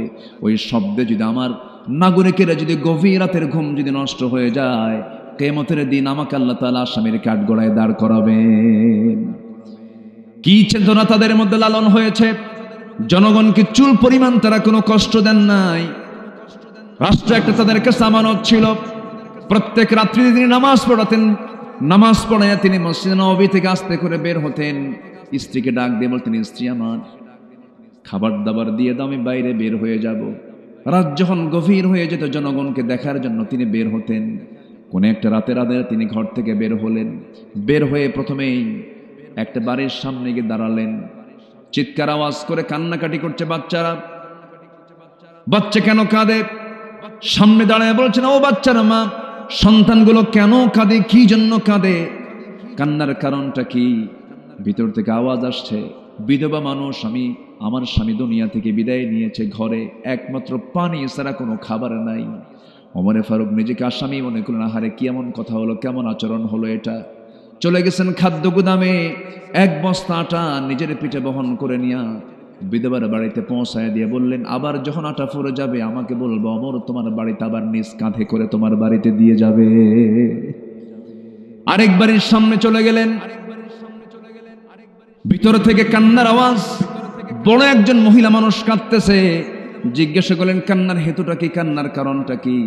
ডেলিভারির যন্ত্রণা শুরু হয়ে গেছে, প্রসব বেদনা শুরু হয়ে গেছে, বাচ্চা হচ্ছে না কেন? ধাত্রী নাই, ধাত্রী ছাড়া বাচ্চা প্রসব হবে কেমনে? ওই গভীর রাত্রিতে তিনি কাকে ডাক দিবেন? লোক পেলেন না, সোজা চলে গেছেন বাড়িতে। বউকে ডাক দিয়ে বলছেন আসসালামু আলাইকুম, আমার স্ত্রী, আমি তোমার সামনে দাঁড়াইছি, তোমার কাছে একটা কামনা আমার, আশা করি তুমি এটাকে মানা করবা না, প্রত্যাখ্যান করবা না। আমি কিন্তু কখনো নিজেকে শাসক মনে করি না, আমি জনগণের খাদেম, তুমিও জনগণের খাদেম, আর তুমি আমার স্ত্রী। আমি তোমার কাছে করজোরে মিনতি জানাই, আমার সঙ্গে তোমাকে যেতে হবে, বোরকা পড়ো, চলো আমার সঙ্গে। একজন মহিলার বড় বেকায়দা, ওই মহিলার বাড়ির সামনে গিয়ে দাঁড়ালেন। কান্নার আওয়াজ শোনার পর তিনি বলছেন, শোনো আমার স্ত্রী, ঘরের মধ্যে একটা মহিলা, পেটে বাচ্চা, ডেলিভারি হয় না, বড় কষ্ট পাচ্ছে। আল্লাহ না করুন, আল্লাহ না করুন, ডেলিভারির যন্ত্রণা সহ্য করতে না পেরে যদি, ধাত্রীর অভাবে যদি এই সন্তান সহ তার মা মারা যায় অথবা একজন মারা যায়, কিয়ামতের দিন আমি ওমর, আমাকে খুনির কাতারে আল্লাহর সামনে দাঁড় হতে হবে। এই কথা বলার সঙ্গে সঙ্গে স্ত্রী চলে গেলেন ভিতরে, স্ত্রীকে পাঠায়া দিলেন। আবার তিনি সেখান থেকে বের হয়ে পড়লেন জনগণকে দেখার জন্য। নীরব রাত্রি, কেউ নাই তার পাশে, ছোট্ট একটা লাঠি নিয়ে একা একা চলছেন। সামনেও প্রোটোকল নাই, পিছনে প্রোটোকল নাই, কারণ ইমানদার বান্দার সবচেয়ে বড় প্রোটোকল হলো একমাত্র, কেবলমাত্র, শুধুমাত্র কে? আসতে বলবেন না, তিনি কে? তিনি কে? সাইয়্যিদনা ওমর ফারুক রাদিয়াল্লাহু তাআলা আনহু একা একা হাঁটছেন, আল্লাহর কালাম তেলাওয়াত করছেন। এই পৃথিবীতে যত মজার কিছু আছে, সবচেয়ে মজার কিছু হলো, মজার বিষয় হলো কোরআন তেলাওয়াত করা। যে কোরআন তেলাওয়াতে একবার মজা পেয়েছে, পৃথিবীর কোনো সুরে সে মজা পাবে না। আমার বন্ধুগণ, চেষ্টা করবেন প্রত্যেকটা দিন শুরু করবেন, দিনটা শুরু করবেন কোরআন তেলাওয়াত দিয়া। আল্লাহর কসম করে বলে যাচ্ছে আমার ভাইরা, কোরআন সাক্ষী রেখে বলছি, যে ঘরে, যে পরিবারে, যে দেহে প্রত্যেকটা দিন কোরআন তেলাওয়াতের চর্চা হয়, আল্লাহর কসম বড় জটিল কোনো রোগ ওই বাড়িতে, ওই দেহে ঢুকতে পারে না। সাইয়্যিদনা ওমর ফারুক রাদিয়াল্লাহু তাআলা কোরআন তেলাওয়াত করছেন আর একাকী ঘুরছেন। ঘুরতে ঘুরতে ঘুরতে ঘুরতে দেখেন ছোট্ট একটা নিঝুম পল্লীতে ছোট্ট একটা কুড়ে ঘর, খেজুর পাতার বানানো বেড়ার ঘর, উপরে সাউনেটাও বেড়ার। ছোট্ট একটা ঘরের ভিতর থেকে গুনগুন গুনগুন করে কে যেন একটা গান গাচ্ছিল, বিরহের গান গাচ্ছিল, পুরুষকে পাওয়ার জন্য গান গাচ্ছিল। এমন জাতীয় গান আছে না, এমন জাতীয় গান যখন গাচ্ছিল, সাইয়্যিদনা ওমর ফারুক রাদিয়াল্লাহু আনহু মনে মনে চিন্তা করলেন, এমন একটা ইসলামী জনপদে, ইসলামী রাষ্ট্রের ভিতরে কোন মহিলার এত বড় সাহস, এত গভীর রাত্রিতে আল্লাহর কালাম তেলাওয়াত না করে, তাহাজ্জুদ নামাজ না পড়ে গুনগুন করে বিরহের গান গায় কে? তিনি এটাকে মাইন্ডে নিলেন। দরজার কাছে গিয়ে একটা বড় আওয়াজ দিয়ে বলছেন, ভিতরে কোন মহিলা আছো? কে গান গাচ্ছ? তাড়াতাড়ি দরজা খোলো। আওয়াজ বন্ধ হয়ে গেল। মহিলা ভয় পেয়ে গেলেন, কে যেন ডাকতেছে, দরজা খুলছেন না, কেউ নাই, ঘরের মধ্যেও কেউ নাই। সাইয়্যিদনা ওমর ফারুক দরজায় করাঘাত করলেন, দরজা খুলতেছে না। এবার তিনি করলেন কি, পিছন দিক থেকে ইতিহাস বলছে সেই খেজুর পাতার বানানো বেড়াটা টান মারলেন, ভিতরে ঢুকলেন। সামনে প্রদীপ জ্বালানো, একজন মহিলা মাথায় কাপড় দিয়ে পর্দার নিয়ম রক্ষা করে দাঁড়ায় আছে। সাইয়্যিদনা ওমর ফারুক বলছেন, ও মহিলা, তুমি এমন করে গুনগুন করে গান গাও কেন? তুমি কি জানো ইসলামী জনপদ? মহিলা বলছে, আমি গুনগুন করে গান গিয়েছি, এটা আমার একটা অপরাধ, কিন্তু আপনি আমার ঘরের মধ্যে ঢুকে একটা, দুইটা নয়, তিনটা নয়, চারটা বড় অপরাধ করে ফেলেছেন। সাইয়্যিদনা ওমর ফারুক বললেন, কি অপরাধ করেছি বলো? নাম্বার 1 হলো, ঘরের মধ্যে ঢুকবেন, অনুমতি তো আপনি পান নাই, সালামও দেন নাই। কোরআন বলছে, লা তাদখুলু বুয়ুতান গায়রা বুয়ুতিকুম হাত্তা তাস্তানিসু ওয়া তুসাল্লিমু আলা আহলিহা। কারো বাড়িতে প্রবেশ করতে যেও না সালাম না দেওয়া পর্যন্ত, অনুমতি না পাওয়া পর্যন্ত। সালাম দিলেন না, অনুমতিও নিলেন না। আপনি ঘরের মধ্যে ঢুকলেন, বেড়াটা ছিনলেন, বান্দার সম্পদ নষ্ট হয়ে গেল। আমি একজন পরনারী, আপনি একজন পরপুরুষ, আমার পর্দার একটু হলেও খেলাফ হয়ে গেল। এই যে ভুলগুলো আপনি করলেন, আমি আপনাকে ছাড়বো না। সাইয়্যিদনা ওমর ফারুককে মহিলা চিনতে পারে নাই। ওমর ফারুক বলছেন, ও মহিলা, তুমি কি করবে? শুধু সূর্য উদয় হবে, সকালবেলা হয়ে যাবে, আমি ওমর ফারুকের বিচারালয়ে গিয়ে সেই কোর্টে গিয়ে আমি আপনার বিরুদ্ধে মানহানির মামলা দেব। এই কথাটা কার সামনে বলে বলেন? কার সামনে বলতেছে? মামলা দিয়ে দেব, আমি আপনাকে ছাড়বো না। সাইয়েদনা ওমর ফারুক বলছেন, যার আদালতে মামলা দিবা সে ওমর নামটা তুমি চেনো নাকি? হ্যাঁ, খুব ভালো শাসক। এবার ওমর ফারুক বলছেন, আমার জানা মতে ওমর তো খুব একটা ভালো মানুষ না। নিজের কথা কি ভালো বলা যায় নাকি? ভালো তো বলাও যায় না। ওমর লোকটা তো তেমন একটা ভালো নয়। এই কথা শোনার সঙ্গে সঙ্গে তেলে বেগুনো খেপে ওঠে। মহিলা বলছে, দোষ আরেকটা যোগ হলো। দোষ আরেকটা কি হলো? যোগ হলো, ছাড়বো না আপনারে। সাইয়েদনা ওমর ফারুক রাদিয়াল্লাহু আনহু মাথা নিচু করলেন, চোখের পানি আটকাতে পারলেন না। চোখের পানি আটকাতে না পেরে কেঁদে কেঁদে আল্লাহকে বলছেন, আল্লাহ, এই মহিলার দোয়া তুমি আল্লাহ কবুল করে নাও, এই মহিলার সাক্ষ্যকে তুমি আল্লাহ কবুল করে নাও। আমি গুনাহগার বান্দা, কিন্তু ওই মহিলা বলে আমি ভালো বান্দা। আল্লাহ, তুমি এই বান্দির দোয়া তুমি আল্লাহ কবুল করো, চাওটাকে তুমি আল্লাহ কবুল করে নাও। এবার ওমর ফারুক বলছেন, মহিলা শোনো, ঠিক আছে আমি দোষ করেছি, মামলা দিবা ভালো কথা, কিন্তু তুমি গুনগুন করে গান গাও কেন? এর কারণটা কি? এত গভীর রাতে এত কিছু বোঝো, আমার এত দোষ ধরলা, কিন্তু গুনগুন করে গান গাচ্ছ কেন? কি কারণটা কি? এর হেতুটা কি? এর ব্যাখ্যাটা কি? এবার মহিলা বলছে, শুনুন, আজ থেকে 4 মাস পূর্বে আমার সঙ্গে বিয়ে হয়। আমার স্বামীর সঙ্গে মাত্র 3 থেকে 4 দিন 4 রাত আমি তার সঙ্গে ছিলাম। এই সহবাসের পরে আজকে 4 মাস গত হতে চলে, 4 মাস পার হয়ে গেছে। আমার স্বামীকে এই জনপদের খলিফা ওমর ফারুক রাদিয়াল্লাহু আনহুর লোকজন এসে আমার স্বামীকে সীমান্ত প্রহরায় নিয়োগ দিয়ে তাকে নিয়ে চলে যায়। আজকে 4টা মাস গত হতে চলে, আমার স্বামীকে দেখি না, তার সঙ্গে কোনো কথাবার্তাও হয় না। এই গভীর রাত্রিতে হঠাৎ করে আমার ঘুম ভেঙে গেল, ভিতরের স্বামীর প্রেম জাগ্রত হয়ে গেল। আমার বৈধ স্বামীকে পাওয়ার জন্য আমি গভীর রাত্রিতে গুনগুন গুনগুন করে গান গাচ্ছিলাম। সাইয়েদনা ওমর ফারুক মনে মনে চিন্তা করছেন, আহারে, দোষ তো আরেকটা যোগ হয়ে গেছে। কি কথা কি বুঝতেছেন আপনারা? কথা বুঝতেছেন? একজন অর্ধ দুনিয়ার শাসনকর্তা জনগণের রায় নেবার জন্য কেমন করে আড়াল হয়ে জনগণের কাছ থেকে রায় নিয়ে আসতেন। ওমর ফারুক এবার বলছেন, মহিলা শোনো, তুমি কি আমাকে ছাড়বা না? কেন আমি ছাড়বো না? একটা প্রশ্ন করি। কি প্রশ্ন? কিন্তু ওমর ফারুকের কিন্তু কোনো দোষ ছিল না, কারণ তিনি একটা দেশের রাষ্ট্রপ্রধান। তিনি যে কোনো আসামিকে ধরার জন্য ঢুকতে পারেন কিনা বলেন? ঢুকতে পারেন কিনা বলেন? ঢুকতে পারেন। তিনি প্রশাসকদের প্রশাসক। সাইয়েদনা ওমর ফারুক রাদিয়াল্লাহু তাআলা আনহু সঙ্গে সঙ্গে বলছেন, ঠিক আছে, কিন্তু তুমি আমার বিরুদ্ধে যে মামলা দেবে, আমি তার আগে তোমাকে একটা প্রস্তাব করব। সেই প্রস্তাবটা হলো, তোমার যে কাঙ্ক্ষিত স্বামী আজকে 4 মাস যাবত তুমি তাকে দেখতে পাচ্ছ না, সেই স্বামীকে যদি আমি তোমাকে কাল সকালে সূর্য উদয়ের আগে যদি তোমার বাড়িতে যদি পৌঁছা দিতে পারি, তুমি কি আমার বিরুদ্ধে কোনো মামলা দিবা নাকি? মহিলা মুস্কি হাসি মেরে বলছে, ও আল্লাহর গোলাম, আমার স্বামীকে যদি কালকের দিনের মধ্যে যদি হাজির করে দিতে পারো, কোনো মামলা দেব না। দেখছেন কোথায় নক করলেন উনি? যেরকম সুবহানাল্লাহ। শাসক কাকে বলে? একদম উনি বুঝলেন যে এই রোগীর রোগ কোথায়, রোগীর রোগটা কোথায়, রোগটা ধরে ফেললেন। এবার বললেন, ঠিক আছে তুমি থাকো, আমি চলে যাচ্ছি, তোমার স্বামী সময় মতো চলে আসবে। নিজের পরিচয় সম্পূর্ণ আত্মগোপন করলেন সাইয়েদনা ওমর ফারুক রাদিয়াল্লাহু তাআলা আনহু। আল্লাহু আকবার বলেন। চলে গেছে এখন বাড়িতে গিয়ে বউয়ের সঙ্গে দেখা। বউটাকে ডাক দিয়ে বললেন, আমার স্ত্রী, একজন মহিলা, একজন নারী তার স্বামীকে কতদিন পর্যন্ত না পেলে পরে তার ফিতনায় যাওয়ার সম্ভাবনা আছে, কতদিন পর্যন্ত সে ধৈর্য ধারণ করতে পারে স্বামী ছাড়া? একটু আমাকে বলো তো। স্ত্রী বলছেন, আমার স্বামী, আপনি কত বড় একজন জ্ঞানী মানুষ, আপনি আমাকে প্রশ্ন করছেন না? তুমি নারী মানুষ, তুমি তো নারী, তুমি বলতে পারবে। এবার তার স্ত্রী বলছেন, একজন স্বামীকে ছাড়া একজন নারী 3টা মাস, বড় জোর 3টা মাস, 3টা ঋতুস্রাব পর্যন্ত, অল মুতাল্লাকাতু ইয়াতারাব্বাসনা বিআনফুসিহিন্না 3 কুরু, তালাকপ্রাপ্ত নারীর অপেক্ষা করতে হয় কয় মাস? বলেন কয় মাস? 3 মাস কয়েকটা দিন। বিধবা নারীর জন্য আরবাআতু আশহুরিন ওয়া আশরা, 4 মাস 10 দিন অপেক্ষা করতে হয়। তো এই কথা জানার সঙ্গে সঙ্গে 3 মাস পার হয়ে 4 মাস ক্রস হয়ে গেছে। সেনাবাহিনী প্রধানকে ডাক দিয়ে খলিফা ওমর ফারুক বললেন, শোনো ও সেনাবাহিনীর প্রধান, আজকের থেকে প্রত্যেক সৈনিকের জন্য 3 মাস পর পর সাধারণ ছুটি আমি ওমর ফারুক আমার খেলাফত থেকে, আমার রাষ্ট্র থেকে ঘোষণা করা হলো। যেরকম সুবহানাল্লাহ। রাষ্ট্রটাকে তারা কত বড় আমানত মনে করেছেন।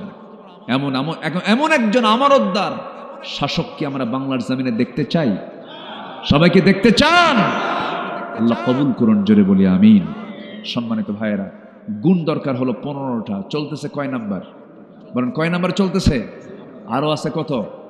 13টা। নুরু, ওয়াজ কি শেষ না শুরু? বহু কথা এখনো পড়ে আছে, আল্লাহ কবুল করুন, জোরে বলে আমিন। খুব ভালো মানুষ আপনারা, কি সুন্দর, কেউ নড়ছেন না, বসে আছেন, কোরআনগুলো শুনছেন। আল্লাহ আমল করার তৌফিক দান করুন, জোরে বলি আমিন। নাম্বার 3 হলো ধৈর্যশীলতা। আমি কি শেষ করে দেব নাকি? চলো, আপনি যা বলবেন তাই হবে। ওনারা চিনেন? বড় ভাই, মাশাআল্লাহ, আলহামদুলিল্লাহ। জি, নাম্বার 3 হচ্ছে ধৈর্যশীলতা। নাম্বার 3 কি বলেন তো? ধৈর্যশীলতা, সবর। বলুন তো, এখানে যে বসে আছেন, ধৈর্যের দরকার নাই? আজ থেকে ধৈর্যের দরকার আছে না নাই? একজন লোক আপনাকে গালি দিল, জবাব আপনি দিতে নিয়ে থেমে গেলেন, কি দরকার? বলেন কি দরকার? বলেন ধৈর্য। ধৈর্য হলো যোগ্যতা, রাগ কোনো যোগ্যতা নয়। একটা জঙ্গল এমনি হয়, কোনো যত্ন লাগে না। জঙ্গল কি যত্ন করতে হয়? এমনি হয়। বাগান, বলেন বাগান কি করতে হয়? যত্ন করতে হয়, সাজাতে হয়, সেখানে পরিশ্রম করতে হয়, টাকা খরচ করতে হয়, এরপর বাগান গড়ে ওঠে। রাগ হলো জঙ্গল, ধৈর্য হলো বাগান। ধৈর্যের ফলাফল অনেক সুন্দর, অনেক সুদূর পর্যন্ত চলে যায়। ধৈর্যহীন হওয়া যাবে না বন্ধুগণ। সংসার জীবন গড়তে হলে ধৈর্যটা আগে থাকতে হবে। ধৈর্য ছাড়া সংসারও টিকবে না। কয়েকদিন আগে আমাকে এক মহিলা ফোন দিয়ে বলে, হুজুর, আমার স্বামী সকালেও তালাক দেয়, সন্ধ্যাও তালাক দেয়, আমি কি আসি না নাই? কি শুনতেছেন আপনারা? শুনছেন? মানে মহিলা বলতেছে, আমার স্বামী রুটিন ওয়ার্কের মতো সকালেও তালাক দেয়, বিকেলেও তালাক দেয়, আমি কি আসি না নাই? বলেন, তালাক দিয়া শেষে আবার আমাদের কাছে এসে বলে, হুজুর কাম তো সারছি, 2টা মেয়ে আছে, ভুলটুল হয়ে গেছে হুজুর, রাগের মাথায় তালাক দিছি। হুজুর বউটাকে ফেরত নিয়ে আসা যাবে না? মার্ডার করে কয় ফেরত নিয়ে আসা যাবে না। এরকম বহু স্বামী স্ত্রীর পরিচয় বহন করে তারা সংসার করছে, কিন্তু রীতিমতো জেনা হচ্ছে। এমন সংসার আছে না নাই? প্রত্যেক গ্রামেই 2-1টা করে খুঁজে পাবেন, এগুলো আছে। এই আছে না? আসতে বলবেন না, আছে না নাই? সবাই জানে যে তালাক দিছে, এরপরে সংসার করছে, জানে। এগুলো সব হচ্ছে রাগের ফলাফল। এত রাগ কেন? মুখে তো তালাক শব্দ আসে কেন? মায়েরা কি মাহফিল আছে নাকি? মায়েরা কি মাহফিল আসছে? বলি আলহামদুলিল্লাহ। জি, তালাক শব্দ পুরুষের মুখে থাকবে কেন? এটা আইনের ভাষা, আপনি কেন মুখ দিয়ে বলবেন? আপনাকে অনেক কাজ আছে, দরবার আছে, সালিশ আছে, বৈঠক আছে, মুরব্বীদের নিয়ে কথাবার্তা আছে, 3 তুহুরে 3 তালাক আছে, তালাকের পদ্ধতি আছে, তালাক নামে একটা সূরা আছে। কিছুই না জেনে না বুঝে নিজের মুখে আইন তৈরি করে আপনি তালাক মেরে দিলেন। এই জাতীয় বদভ্যাস যারা আনবে, এই জাতীয় মানে জুলুম যারা করবে, উচিত হচ্ছে তাদেরকে, ওই যে বাঁশ গাছ আছে না, বাঁশের যে ডালগুলো আছে, ওগুলো কি কঞ্চি, বাঁশের যে কঞ্চিগুলো আছে, যে চিকন কঞ্চিগুলো একদম পাকা বাঁশের, ওই কয়েকটা কঞ্চি এক জায়গায় করে পিছন দিকে মারা দরকার। বেকুবগুলো আকাম কুকাম কুইরা পরে কান্দে, পরে আর কোনো থা পায় না। আল্লাহ তাআলা এই ধৈর্যহীনতা থেকে আল্লাহ পাক এই জাতিকে হেফাজত করুন, জোরে বলি আমিন। আরো জোরে আল্লাহুম্মা আমিন। এগুলো করা যাবে না। ধৈর্য আনবেন, সব হবে। দোকানে কাপড় বিক্রি করতে নিছেন, গেঞ্জি বেচবেন, গেঞ্জি বিক্রেতা গেঞ্জি কিনতে আসছে, 1 গেঞ্জি দেখে না 10 গেঞ্জি দেখে? 10টা আগে দেখবে, এরপরে গেঞ্জি একটা দেখে সে নেবে অথবা নেবে না। হয়তো 10 গেঞ্জি দেখার পরে পছন্দ 10টার মধ্যে একটা হয় না, চলে যাচ্ছে।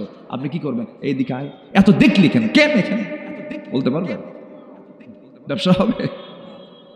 ব্যবসা হবে না। সব জায়গায় ধৈর্যের দরকার। এই পৃথিবীতে যত পয়গম্বর ছিলেন, সব পয়গম্বররা ছিলেন হলো ধৈর্যের পিরামিড। আদম আলাইহিস সালাতু ওয়াস সালাম থেকে শুরু করে আমার রাসূল পর্যন্ত সমস্ত পয়গম্বররা ছিলেন সবাই ধৈর্যশীল বান্দা। চরম ধৈর্যের পরিচয় তারা দিয়েছেন। আদম আলাইহিস সালাতু ওয়াস সালাম জান্নাত থেকে দুনিয়াতে নেমে ধৈর্যের পরিচয় দিয়ে শত শত বছর চোখের পানি ফেলে ফেলে যে দোয়াটা করেছেন, কান্না করেছেন, যারা পারেন সঙ্গে পড়ুন, রব্বানা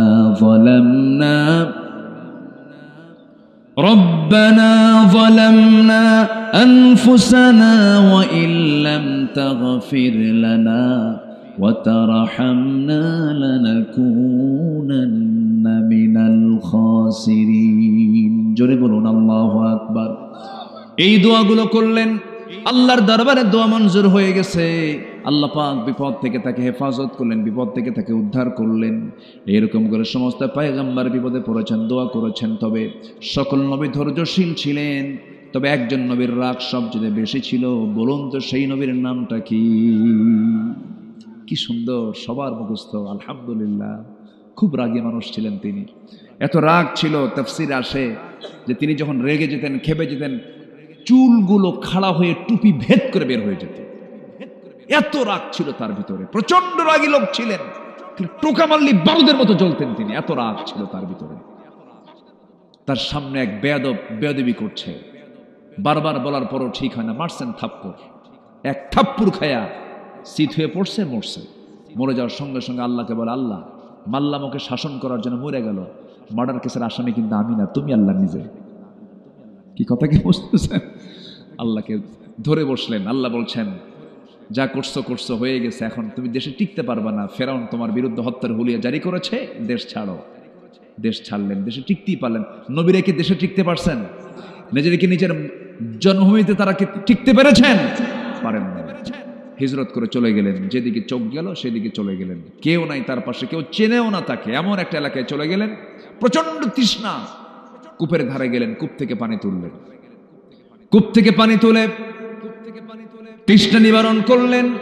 হঠাৎ করে দেখতে পারলেন দুজন দূর থেকে দুজন মহিলা হাতে বালতি করে চলে আসতেছে কূপের ধারের দিকে। সাইয়েদনা মূসা বলছেন, এই মহিলাগুলো কি চায়? সামনে গিয়ে বলছেন, বালতি হাতে কি করবা তোমরা? দাঁড়ায় আসো কেন? কূপ থেকে পানি নেব, নিয়ে যাও। পারবো না কেন? ঢাকনা উপরে আছে, ঢাকনা টান দিতে 7-8 জন পুরুষ মানুষ লাগে, আমরা পারবো না। মূসা আলাইহিস সালাম মনে মনে ভাবলেন, বেচারি মহিলা মানুষ, কষ্ট হয়ে যাবে, সন্ধ্যা অন্ধকার হয়ে যাবে। বালতি হাতের মধ্যে নিয়ে ঢাকনার কাছে গেলেন, কূপের ধারে গেলেন, বাম হাতে ধরলেন, এক হাতে ধরে এমন জোরে ফিকা মারলেন, 14 হাত দূরে গিয়ে ছিটকে পড়লো। মহিলা দুইজন মনে মনে চিন্তা করছে, এটা মানুষ না অন্য কিছু। এত বড় শক্তিশালী যুবক এ তো কোনোদিন দেখি নাই। বালতি ভরে পানি তুলে নিয়ে হাতি দিয়ে বলছেন, তাড়াতাড়ি বাড়িতে চলে যাও, সূর্যাস্তের পরে মেয়েদের বাইরে থাকতে নেই, তাড়াতাড়ি চলে যাও। চলে গেছে বাড়িতে। বৃদ্ধ পিতা এবার সন্তানদেরকে ডাক দিয়ে বলছে, আমার কলেজার টুকরা সন্তান, এত তাড়াতাড়ি কেমন করে আসলা আব্বা? কবিয়ুন আজিজ, শক্তিশালী এক যুবকের সন্ধান কূপের ধারে পেয়েছি, খুব শক্তি রাখে, একাই সে আমাদেরকে সহযোগিতা করলো। বুড়া বাপ বলতেছে, আমার বড় মেয়ে, তুমি আগামীকালকে যাবে, আমার সালাম জানায়, ওই যুবককে আমার সালাম জানায় বলবে সে যেন আমার বাড়িতে আসে, আমার সঙ্গে যেন সাক্ষাৎ করে, আমি তার সঙ্গে দেখা করতে চাই। পরের দিন চলে আসছেন। এবার বলছে, আবুনা শাইখান কাবীর, আমাদের বাপ বুড়া মানুষ, আব্বা আপনাকে সালাম জানিয়েছেন, আমাদের বাড়িতে আপনার দাওয়াত, আপনি যাবেন নাকি? মূসা আলাইহিস সালাম মনে মনে চিন্তা করলেন, এই জায়গায় কেউ আমাকে চেনে না, আমিও কাউকে চিনি না, আমি একা একা কেমন করে চলবো? পরিচয় হলে তো ভালোই হয়। এবার বলছেন, আমি কেমন করে যাব? আমি তো বাড়ি চিনি না, আমি তো আপনাদের বাড়ির কোনো সন্ধানও জানি না। মহিলা বলছে, আপনার কোনো টেনশন নাই, আমি সামনে সামনে চলবো, আমাকে ফলো করে আপনি পিছে পিছে আসবেন। মূসা মনে মনে চিন্তা করছেন, আমি এমন তো পুরুষ নই, তুই মহিলা, তোর পিছে পিছে আমি থাকবো। তিনি একটু খেপে গেলেন, রেগে গেলেন, বলছেন, ও মহিলা, তুমি আমাকে কোন পুরুষ মনে করতেছো জানি না, আমি এমন পুরুষ নই যে মহিলার পিছে পিছে আমি দেখে দেখে ফলো করে যাব, তা না। আমি মূসা, আমি একজন পুরুষ মানুষ, আমি সামনে সামনে চলবো, পিছে পিছে আসবে তুমি। আমি শুধু ভুল করব যখন 2টা শব্দ তোমার মুখে থাকবে, ডানে যদি যাই কিন্তু যেতে হবে বামে, তখন বলবা বাম আর ডান, বাম আর ডান, এর বাইরে একটা শব্দ তোর শোনা আমার জায়েজ নাই, খেয়াল রাখবি। আল্লাহু আকবার বলেন। মহিলা মনে মনে কয়, গতকালকে দেখলাম শক্তিশালী, আজকে দেখি চরিত্র ভালো, ছায়া থাকে না, এবং খুব পর্দার ব্যাপারে খুব কঠোর। মনে মনে পছন্দ, মনে মনে কি এটা পছন্দ হয়ে গেছে। যারা চরিত্রবতী নারী তাদের জন্য 2টা গুণ সম্পন্ন পুরুষকে তাদের পছন্দ। কটা গুণ সম্পন্ন? একটা হলো চরিত্রবান। একটা কি বলেন তো? চরিত্রবান। আরেকটা হচ্ছে শক্তিশালী। আরেকটা কি বলেন? দৈহিক শক্তিশালী। সংসার করতে হলে শক্তির প্রয়োজন। এই দুটো গুণ থাকবে যার, একটা নারী তাকে পছন্দ করে। আর এখনকার মেয়েরা কি এগুলো পছন্দ করে? চরিত্র আগে দেখে। জানো, এত সুন্দর স্মার্ট ছেলে, 2 হাঁটুর তলানা ফাটা, 2 হাঁটু কি ফাটা, আর মাথার চুলগুলো ভাল্লুকের মতো, খুব ওভার স্মার্ট, মুখে দাড়ি, পছন্দ না। এরকম মহিলা মনে হয় নাই? আসতে বলবেন না, আছে না নাই? মুখে দাড়িওয়ালা ছেলে বাপ নিয়ে আসছে, মেয়েকে আব্বা তোমার রুচি তো নাই, ও তো চাচা। ও কি দাড়ি রাখলে চাচা হয়ে যায়। মহিলা সামনে সামনে গেলেন, আল্লাহর পয়গম্বর তার পিছে পিছে যাচ্ছেন, কিন্তু নজর পিছে পিছে না গিয়ে তিনি মহিলার সামনে চলে গেলেন, আর পিছে পিছে মহিলা যাচ্ছে। বাস পৌঁছে গেলেন বাড়িতে। বাড়িতে পৌঁছার সঙ্গে সঙ্গেই সালাম দিয়ে ফেলেছেন। মুসা আলাইহিস সালাতু ওয়াস সালাম বৃদ্ধ লোকটাকে লক্ষ্য করে সালাম দিলেন। সালাম জবাব শেষ হওয়া মাত্রই বৃদ্ধ লোকটার মুখ থেকে বের হলো, হে যুবক, তোমার নাম তো মুসা। এবার মুসা মনে মনে ভাবতেছেন, এত দূর চলে আসলাম, এই লোকটা আমারে চিনলো কেমনে? কোনোদিন তো দেখা হয় না। এই লোকটাকে ফেরাউনের লোক নাকি? বড় টেনশনে পড়ে গেলেন। এবার ওই বৃদ্ধ লোকটা বলছে, ও মুসা, তুমি কি চিন্তা করো? এবার বলছেন, আপনি আমাকে চিনলেন কেমনে? এবার তিনি বলছেন, শোনো মুসা, শুধু তোমার নাম জানি না, তোমার কামটাও জানি। কি থাপ্পুর মারছো, মরে গেছে, মার্ডার হয়ে গেছে, এরপরে তুমি দেশ ছাড়ছো। বলেন তো, এটা কি বিপদ না মহা বিপদ? বিশাল টেনশনে পড়ে গেছেন মুসা আলাইহিস সালাতু ওয়াস সালাম। এবার জড়সড় হয়ে গেছেন।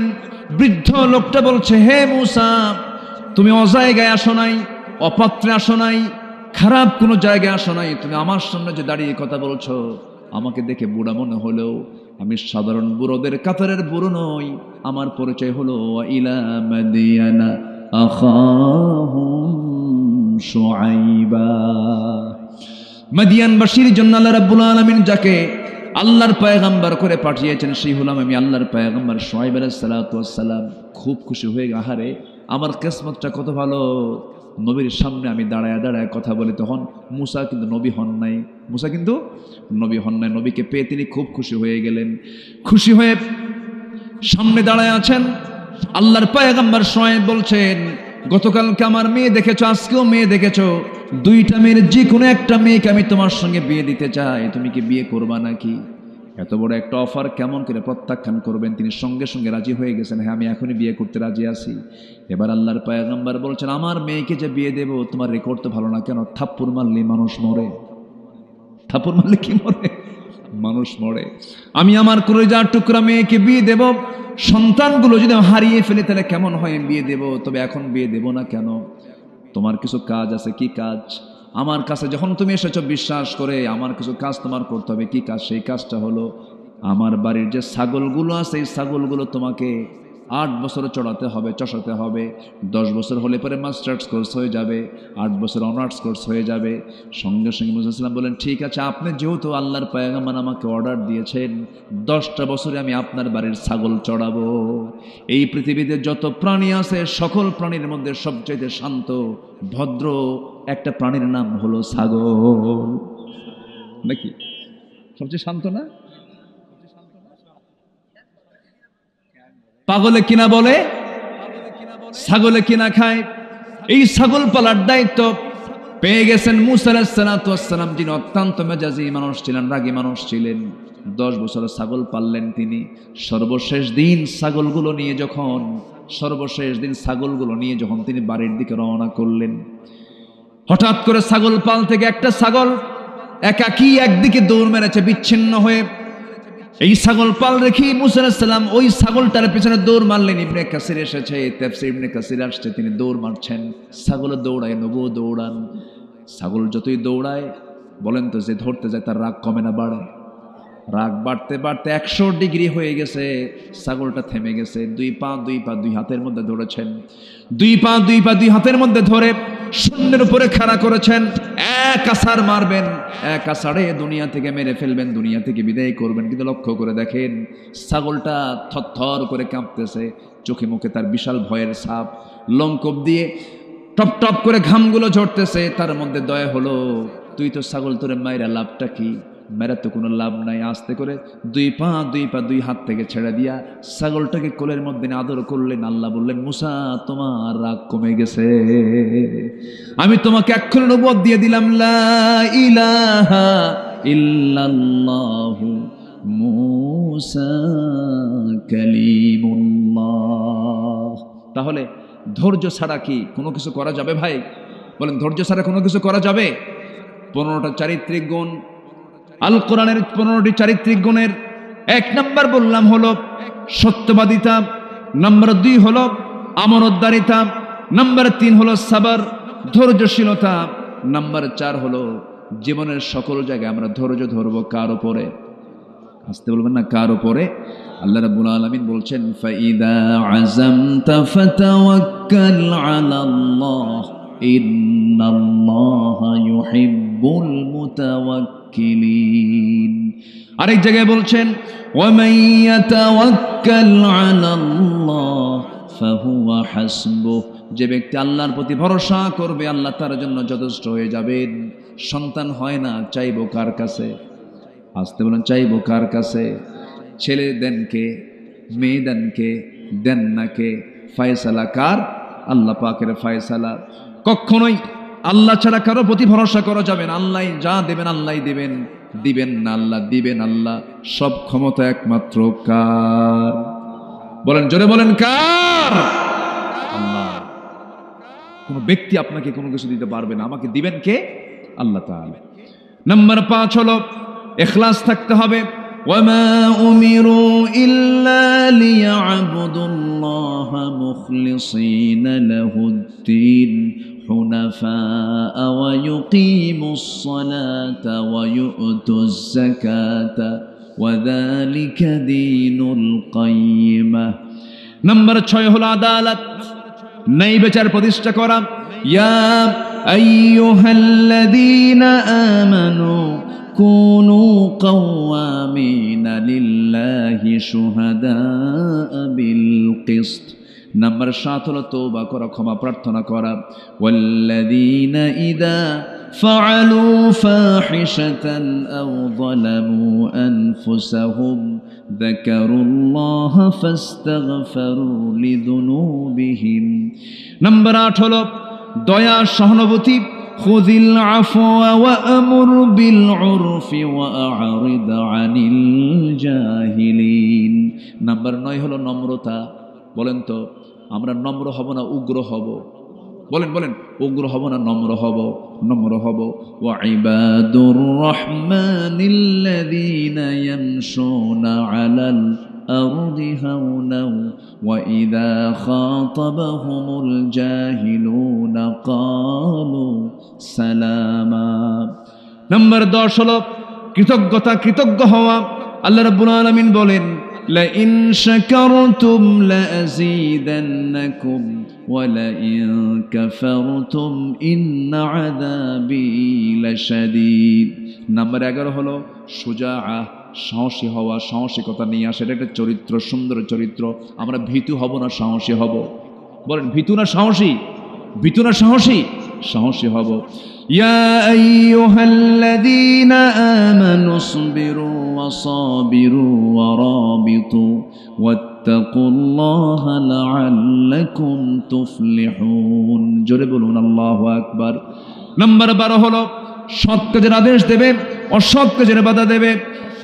কুনতুম খায়রা উম্মাতিন উখরিজাত লিন-নাসি তা'মুরুনা বিল মা'রুফি ওয়া তানহাউনা আনিল মুনকার। নাম্বার 13 হলো বিশ্বাসযোগ্য হতে হবে, সিকা আনতে হবে। ওয়াল্লাযীনা হুম লিআমানাতিহিম ওয়া আহদিহিম রাউন। নাম্বার 14 হলো ইখলাস ফিল আমাল, কাজের ক্ষেত্রে নিষ্ঠা থাকতে হবে, কাজের ক্ষেত্রে নিষ্ঠাবান হতে হবে। নাম্বার সর্বশেষ হলো 15 নম্বর হলো সহনশীল হতে হবে। আল্লাহ তাআলা হালিম, আল্লাহ নিজেও সহনশীল, আমরা সহনশীল হব। আল্লাহ রাব্বুল আলামিন বলেন, ক্রোধকে যারা সংবরণ করবে, ওয়াল কাযিমিনাল গায়যা ওয়াল আফিনা আনিন নাস ওয়াল্লাহু ইউহিব্বুল মুহসিনিন। জোরে বলুন আল্লাহু আকবার। যারা ক্রোধকে সংবরণ করবে, সহনশীল যারা হবে, মানুষকে যারা মাফ করা শিখবে, মাফ করে দেবে, আল্লাহ রাব্বুল আলামিন ওই সমস্ত মুহসিন বান্দাদের দারুণ ভালোবাসেন। জোরে কোন সুবহানাল্লাহ। এই 15টা গুণ আমরা অর্জন করব, জোরে বলি ইনশাআল্লাহ। আর জোরে বলি ইনশাআল্লাহ। ঠিক 12টা বাজে, 11:59 বাজে, কেউ যাবেন না, আমরা একসঙ্গে দোয়া করব। যে যেখানে আছেন আমরা একসঙ্গে দোয়ায় শামিল হব। কিছু প্রশ্ন এখানে আসছে, আমরা 15টা পয়েন্টে কথা বললাম। ফজর নামাজ সবাই কি পড়বেন ইনশাআল্লাহ? কারা কারা ফজর পড়বেন হাত তুলে দেখান তো দেখি। জোরে বলি ইয়া আল্লাহ, আরো জোরে ইয়া আল্লাহ। আমাদেরকে ফজর, জোহর, আসর, মাগরিব, ইশা 5 ওয়াক্ত সালাত আদায় করার তৌফিক তুমি আল্লাহ দিয়া দাও। জোরে বলি আমিন, আরো জোরে আমিন। হাত নামান। বাড়িতে রাখবেন 3টা জিনিস। একটা হলো আল্লাহর কালামের তেলাওয়াত। বলুন তো কি, বলুন তো কি? তেলাওয়াত। নাম্বার 2 হচ্ছে বাড়িতে রাখবেন নামাজ। বাড়িতে রাখবেন কি বলেন? নামাজ। আরেকটা রাখবেন বাড়িতে হলো পর্দা। কি রাখবেন বলেন তো? পর্দা। তাহলে কোরআন তেলাওয়াত, তেলাওয়াত, নামাজ আর কি? পর্দা। পর্দা 16 আনা থাকতে হবে। খালাতো ভাই, মামাতো ভাই, চাচাতো ভাই, দুলা ভাই, এই সমস্ত ভাইদের সাথে কোনো বোন দেখা করতে পারবে না। দেবর, ভাসুর, দুলা ভাই দেখা করা জায়েজ নাই। এই সমস্ত কঠোর, এই সমস্ত মূল পর্দাগুলো আল্লাহ তাআলা এই এলাকার প্রত্যেকটা ঘরে ঘরে আল্লাহ পাক পয়দা করে দিন। জোরে বলি আল্লাহুম্মা আমিন। এই আশাবাদ কামনা করছি। আমি আর কথা না বাড়িয়ে দোয়ার দিকে আমরা চলে যাব ইনশাআল্লাহ। এখানে নোয়াখালীতে মসজিদে ইসলাম প্রিয় ভাইদের উপরে যে হামলা হয়েছে, নিরীহ ভাইদের হামলা নিয়ে আপনার মূল্যবান মতামত। এর তো মারাত্মক অপরাধ। আপনি শুধুমাত্র একজন মসজিদে কেন, মাদ্রাসায় কেন, বাইরেও যদি কেউ হামলা চালায়, এটা কি ইসলাম এলাও করে বলেন তো? এলাও করে না।